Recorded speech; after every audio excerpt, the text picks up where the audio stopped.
කාලගුණ විද්‍යා දෙපාර්තමේන්තුව විසින් ඉදිරිපැයි 36 සඳහා සාමාන්‍ය කාලගුණ අනාවැකිය 2025 ජූනි මාස 21 වන දින සවස 4ට නිකුත් කරන ලදී.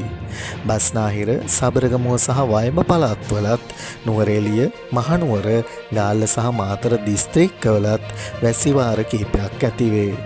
ඌව පළාතේත් අම්පාර සහ මඩකලපුව දිස්ත්‍රික්කවලත් සවස් කාලයේදී හෝ රාත්‍රී කාලයේදී ස්ථාන ස්වල්පයක වැසි හෝ ගිගුරුම් සහිත වැසි ඇතිවිය හැක.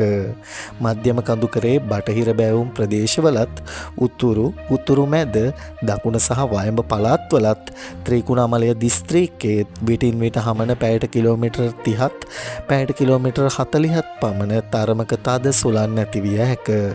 ගිගුරුම් සහිත වැසි සමග ඇතිවිය හැකි తాවකාලික තද සුළං වලින් සහ අකුණු මගින් සිදුවන අනතුරු අවම කර ගැනීමට අවශ්‍ය පියවර ගන්නා ලෙස ජනතාවගෙන් කාලගුණ විද්‍යා දෙපාර්තමේන්තුව ඉල්ලා සිටිනු ලැබේ.